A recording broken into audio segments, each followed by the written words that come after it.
सिलवावडा ने कहा है कि 75 साल बाद मुल्क में ताकतवर का एहतसाब ऐसे हो रहा है जैसे आम आदमी का होता है। ठीक वक्त पर ठीक काम हुआ है। 14 दिसंबर को सिविल नाफरमानी का जो ऐलान होना था वो भी मिसफायर हो गया। ये समझते थे कि फैज हमीद हमें बचा लेगा। फैज हमीद ने शवाहिद और गवाही दी है।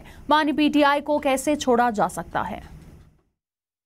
राइटली सो, बिल्कुल ठीक काम हुआ है। और इसमें जो मैं बार बार आप लोगों को तवज्जो से बता रहा था कि तबाही और वरवरा की जहाँ पोजीशन पे पीटीआई ले जा रही है, और ये 14 का जो नाफरमानी का जो प्लान था वो उनके हिसाब से 14 के बाद होना था, वो भी मिसफायर हो गया, गुब्बारे से हवा निकल गई।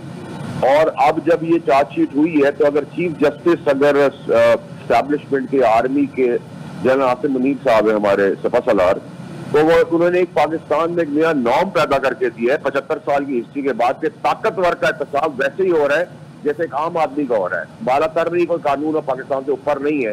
तो अब आप भी समझते, जो मैं कह रहा था, जिसका मैं 2.5 साल से जिक्र कर रहा था कि इमरान खान साहब भी इस लपेटे में अब आ जाएंगे और उनके हवारी भी, और यही प्लान का हिस्सा था पीटीआई की जो बीबी और उनके लोग कर रहे थे। तो इस चीज से मैं रोक रहा था।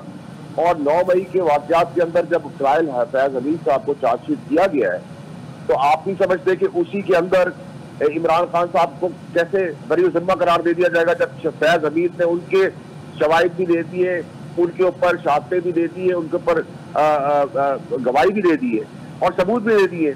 तो ये तो प्री प्लान गेम थी।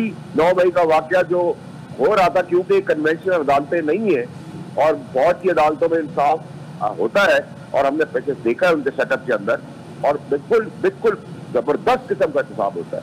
सही को सही और गलत को गलत किया जाता है। एक बहुत जबरदस्त पाकिस्तान के लिए ये इम्पोर्टेंट चीज है, जिससे ये गरीब और अमीर का जो फर्क है, माइट का जो कॉन्सेप्ट था कि पावरफुल आदमी जो उसका कोई कुछ नहीं कर सकता, कुछ भी कर जाए, तो ये यहाँ से एक फाउंडेशन डाली और इससे पाकिस्तान स्ट्राइकअप भी होगा, तरक्की भी करेगा, कामयाबी करेगा। लेकिन इमरान खान साहब के लिए अब आजमाइश और इम्तिहान और तकालीफ और मसले मसाइल की घड़ियां उस हद तक जा चुकी है जिससे मैं बार बार रोक रहा था, समझा रहा था।